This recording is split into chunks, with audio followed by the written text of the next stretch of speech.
What's up everyone, it's Lovenji here, and once again welcome back to Populous at the Beginning, Undiscovered Worlds. Today we're going to be taking on Mission 6, which is No Man's Land, and it's another one of those missions that I feel personally was a great idea that was very poorly executed. I find myself in a position, it might just be because I don't actually know the intended strat, but I find myself in a position where the early stages of this mission are very dependent on the AI doing a very specific set of actions which you've seen the AI, it's not very good at doing exactly that. Anyway, I won't spoil it. Without further ado, let's get this underway. So as I said, this is mission 6, and I won't be using any form of editing speed up here. This mission is all about how you move and what you do with your precious amount of time.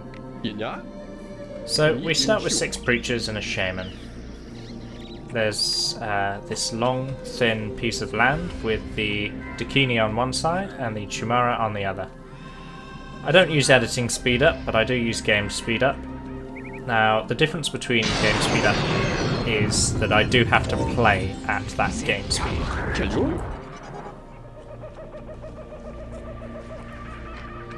So, the Dakini have boats. Those boats are our salvation.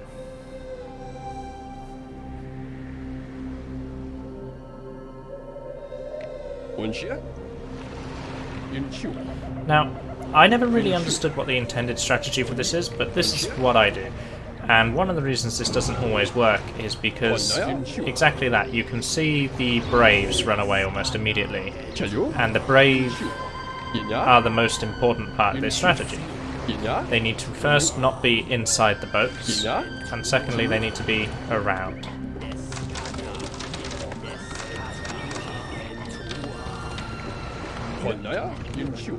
Now the moment I get that Brave, I grab him because he's incredibly important.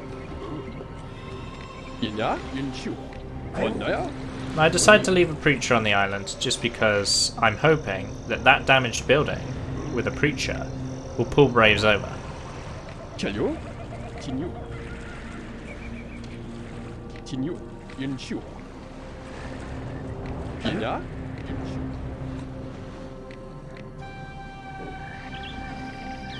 So, this mission involves using boats, and as you know, I hate the use of boats. I really don't like boats. But what we're essentially doing is now shepherding our forces over. And our one solitary Brave is going to build a guard tower on this island.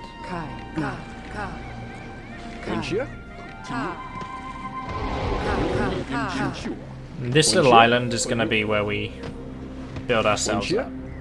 Now I decide to take more preachers back. I saw the little notification down there that the preacher is preaching, and decide with a little bit of reinforcements our preacher will need a hand. So when you swap the sound files around, I've talked about this before a little bit, it doesn't just swap the, well, you can decide. I've swapped the preacher voices around so that you've got evil preacher. But thanks to that little fist fight, I got a whole bunch of Braves. The reason getting Braves is so important is because when you build huts, you can only spawn new followers if you're below a certain population. And our huts increase that population cap, but as you can tell, we've got 6 preachers and several warriors. We had several warriors, I don't know what happened to them. We had several warriors. I think they died. I think they tried to go somewhere and died.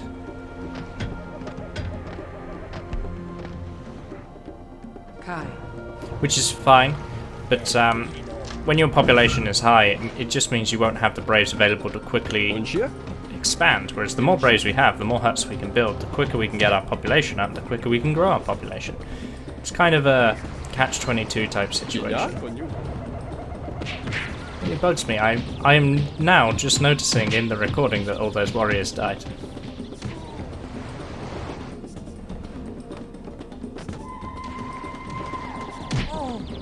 How bizarre.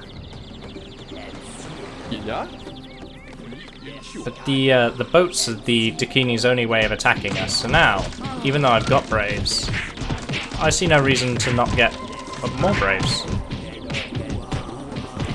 And combine it with not only growing my population through preaching, but actually removing their means of counter-attacking us.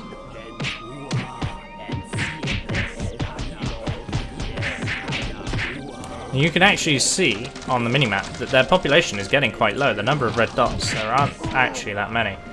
However, we don't go up there because not only do the Dakini have preachers available, I still really hate those.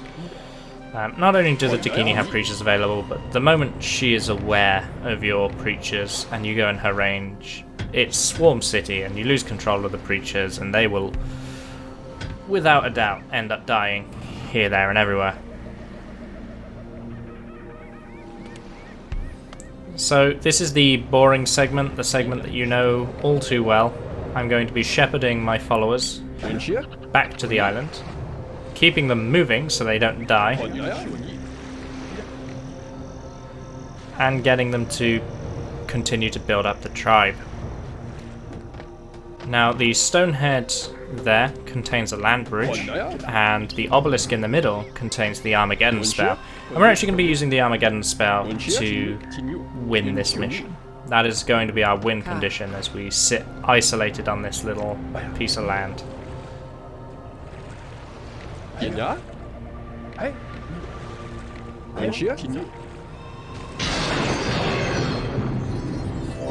So leaving the preachers behind just in case, but otherwise moving those there. We're not particularly interested in the land bridge spell, we just want that Stonehead out of the way so that we can use that piece of land to build even more. I actually, this mission was successfully completed on about my 7th or 8th playthrough. Most of them were just the AI keeping men in the boats, so you couldn't take the boats. But there was one particularly great one in which I forgot that I had game speed 5 on. One moment I was alive, and the next moment I was not. I just got killed. Had about 2 population left. It was really quite terrible.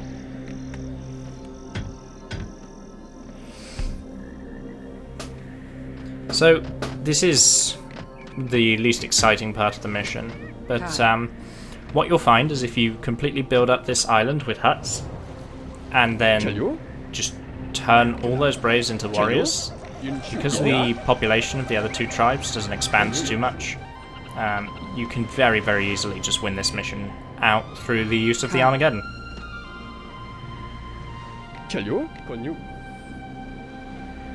I would like this mission more if the AI was more consistent.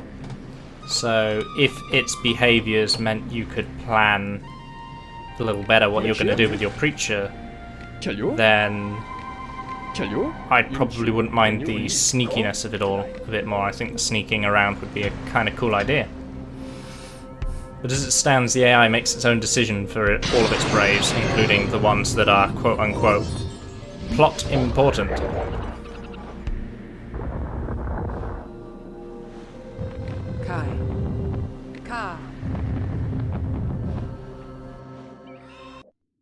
But I'm just giving you an aerial view of the tribe. For some reason, the two technologies involved here are the preacher hut and the spy hut. I don't know why spies are the other technology here. It's one of the reasons why I think I'm missing a technique or some form of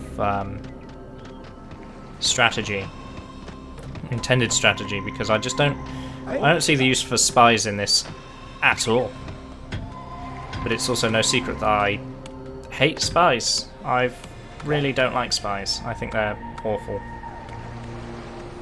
But with the game in speed up, all we're doing is building up the tribe, trying to get to max size huts, expanding out on our little island.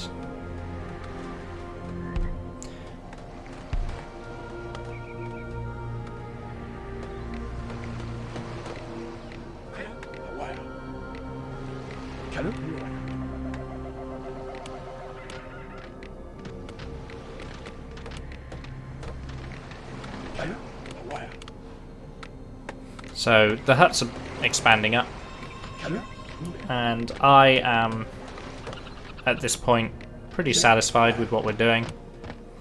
Using the game speed again just to make this whole process go a bit quicker.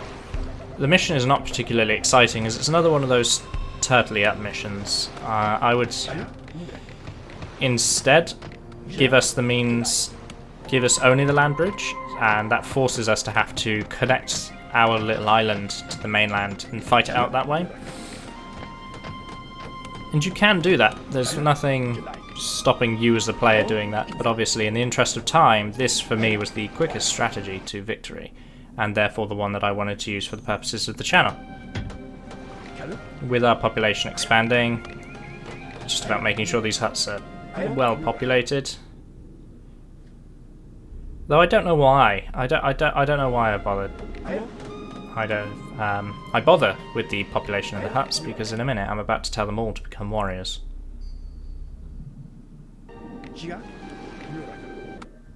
Again, those of you who have missed earlier videos, you can enter that aerial view with the enter key. It's very helpful for managing the population of all your huts. You can right click on each hut individually to see its population that way, but that's more hassle.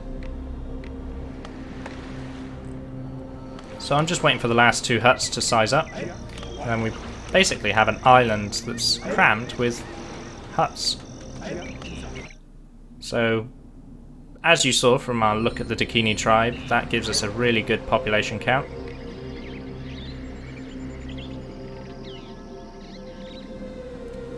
And we just train them all into warriors. Now, I don't have much to add here. I think this mission is very interesting from a concept. I think it was poorly executed because it relies on movement of the AI, and you need the AI to be a lot more consistent.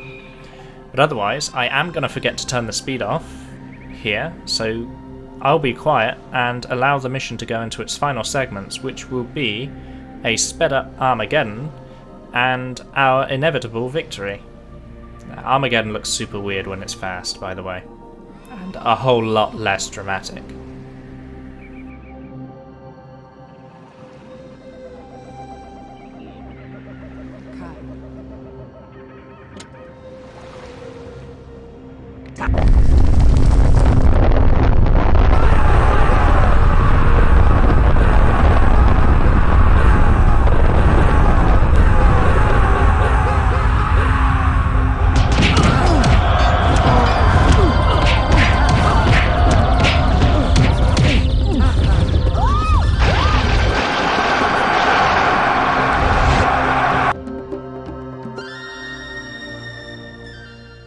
So that was mission 6, No Man's Land. Pretty straightforward mission when you get the right responses from the AI. It's very easy to win. Without the destructive power of the spells, you're pretty much dependent on your Armageddon winning you the mission. You can do it other ways, but that's often much slower. As always, like, comment, share the video, subscribe, and let me know what you'd like to see me do in future videos. Bye for now.